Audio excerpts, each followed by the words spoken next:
Hello, YouTube. This is a Fun or Nothing. Becca. We're off to a great start. Welcome to my Fun or Nothing YouTube channel. There will be a Fun or Nothing podcast coming up very soon, and this is our practice. So welcome. Today I have Giselle Miranda here with me.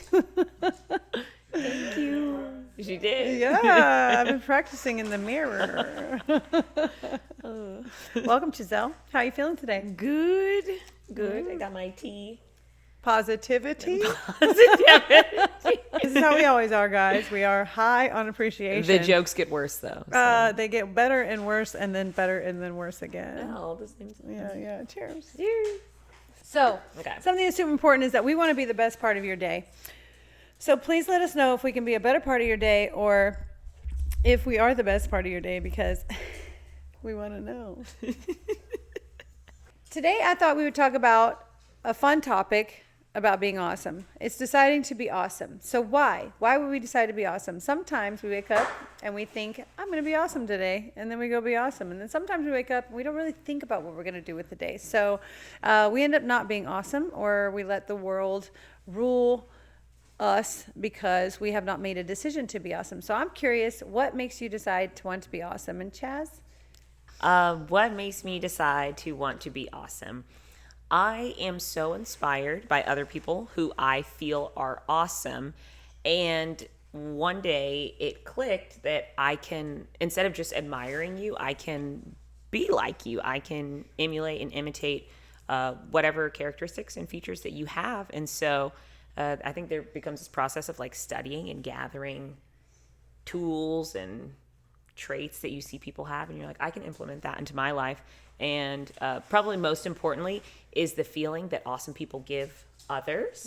To be empowered, to be happier, to just see the bright side of every situation. And so any frown that I can turn upside down is always it's always a good time. Yeah. And you're right, it does take a bit of self-observation. So you do have to make the first decision and kind of look at yourself. You have to stop and say, well, who am I? And how am I showing up in the world? So Chaz and I kind of run around this earth poking people a little bit and trying to get them to see themselves, which can be a problem for people who don't want to see themselves, but we don't mind. We poke them anyways. Don't you, Charles? It's true, though. You have to stop and say, who do I want to be? Because if you don't, you can't really figure it out. It's not really from a place, because you're letting the world rule you. So if you see somebody that you admire, you can stop and say, hey, do I have that quality? Or sometimes if you see somebody you don't admire, somebody who's annoying you or frustrating you, you can stop and say, hey, where is this coming from? Is this from something that I am irked with inside of me, or is this something that I want to change about myself? And you can kind of do some self-observation. It takes a lot of truth. You have to be honest. You have to be honest with yourself. You have to be honest with the people around you. You have to be honest with your environment. You have to be honest with your habits. You have to be honest with your friendships. And sometimes you got to get rid of majority of it in order to be able to decide to be awesome. So it's really kind of figuring out who you want to be, and then not straying from that decision. What made you figure out how you wanted to be awesome? I personally think you're awesome. I think that you show up in the world as an awesome person. I think that you love on others with intention. I think that you wake up every single day and you work on yourself in order to be able to present yourself to the world in the way you choose to present yourself into the world. So I honor you and respect you, and I want to hear what you have to say on how you decide to show up into the world. Oh, thank you. Yeah. That feels good. And you know what? What you said right there, I think has been my identity journey, because being like a little bit of a people pleaser, I'm like, I like my pats. When I get thank you, when I get kudos on something, I really like the way that when I have a conversation with you, you're very engaged, or I like the way that you smile at everyone that you see. When other people recognize that, I want to do more of it. So I don't think it's ever been to the point, and now I'm like, I will intentionally sit down and maybe write these items out. While I haven't done that yet, the feedback that I get from others that is seemingly positive, I just try and pour more into that, because I see that it's having a positive effect on others, and that's the goal. I want to continue doing that. So Beautiful. I'm like, all right, well, more of that. I More of love this. that. I love that. And that's exciting. And the fact that you haven't even attached like words or psychology terms to it, we don't need to do all of that. You've done the work. It shows in your daily life. It shows in your relationships. It shows in, your love and happiness, how you spread it to the world. So it really shows. So that's why you're an example. That's why people come to you and they say, hey, Chaz, why are you so happy? Hey, Chaz, what are you doing with your life? I want that, and I see that a lot with you. So it's kind of like, you haven't even sat down and said, I've written out my identity letter. So most people that you see that you think are awesome have really cultivated this as a skill in their life. You're not just born this way. So it's something that we can further develop. So when you intentionally write out, what it is that you see and you want to emulate, and maybe also what it is that you want to stay away from, you can be that much more intentional about going through your life and, having that positive impact on others. Right. I love that. And, honestly, you just, sometimes these conversations make you want to bounce around because it's so inspiring. What we realize is that anybody who's watching this video is in a different place in their perspective and a different place in their lifespan. And so sometimes you're not at the prepared moment to write down your identity letter. But if you're watching this video, you can stop and take a moment and just at least look at yourself. Say, hey, well, who am I? Like, you don't have to do the whole identity letter thing. It's like there's a variety of ways in which you can self-observe and look at yourself and say, hey, who am I? So this just made me think about the fact that, we have a lot of listeners out there and we have a lot of people who are like, right. Well, that could be mind-blowing. So we're all at different stages as well. So like I could have assumed you had an identity letter. Yeah. Why would I think that? I don't know. I didn't have one until November. But now that I have one, I'm like, oh, everybody should have an identity letter. It seems so obvious to me. But, it's like, why wouldn't you have an identity letter? Because it changed my life. Well, the timing is always perfect. Maybe up until this moment, I was not ready to have an identity letter, which is why I didn't. Right. It wasn't in my sphere. Ooh. The whole next segment is going to be on identity letters. We can write one for you guys right in front of you guys. Even a template would be kind of cool. Yeah. It might seem a little daunting to some to have to write a whole identity letter. We'll give you We some got prompts. you. We'll do the work for you. Just fill in the blanks. Fill in the blanks.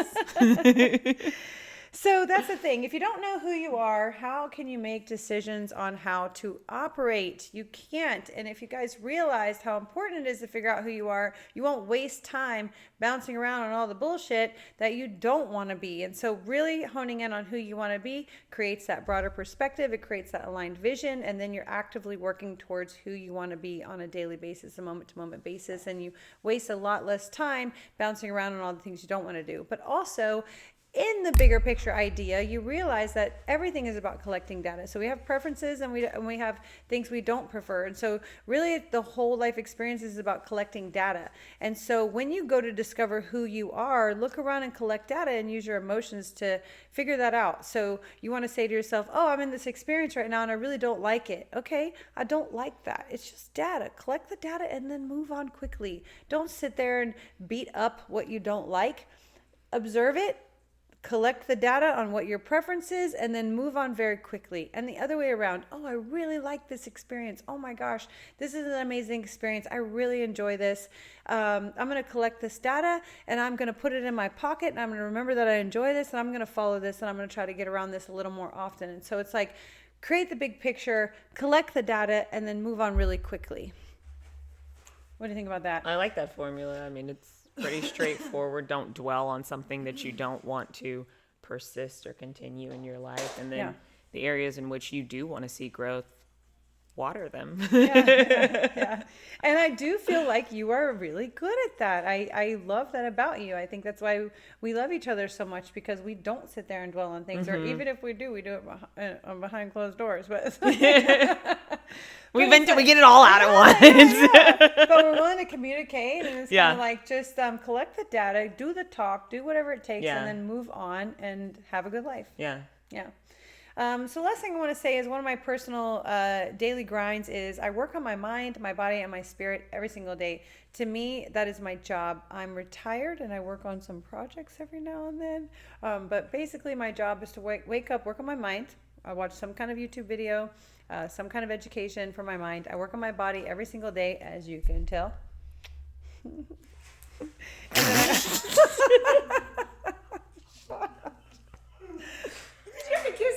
You want to kiss it, Jazz?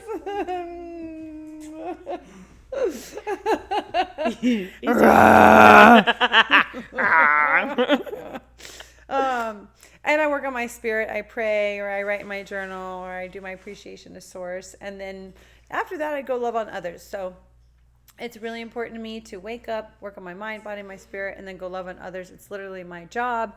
It's Chaz's job. She also does her alignment work, and then she purposely goes and loves on others, which is one of the just things I love about her so much. And I really appreciate you for doing all that. Yeah. It's so important to be your best self for others is that you check in with yourself every day. We've all heard the saying that you can't pour from an empty cup, and every day isn't going to feel the same, and every day I can't give the same amount. And so if there's one day where I'm especially feeling depleted, I know that I need to take that day to pour into me so that in the coming days I can be that much better for everyone else, as opposed to trying to push through and then not really being of value to anyone outside of myself, and definitely not being of value to myself if I'm kind of worn down. So I like that check-in before I go out into the world and potentially put out some energy that people maybe don't want. Yeah, leave the people alone. Get away from me, Chaz. But I really do love that about you, and I appreciate that about you. And Thank you. I also appreciate you reminding me to be that way and being an influence in my life to remind me to be extra awesome, because we got to do it together, girl. You are awesome. Thank you again for tuning in to the Fun or Nothing Vibes Tribe. We love you, and we will see you on the next episode of Fun or Nothing. Ciao. Nada. Love you, Chaz. Thank Love you for you, being Becca. here.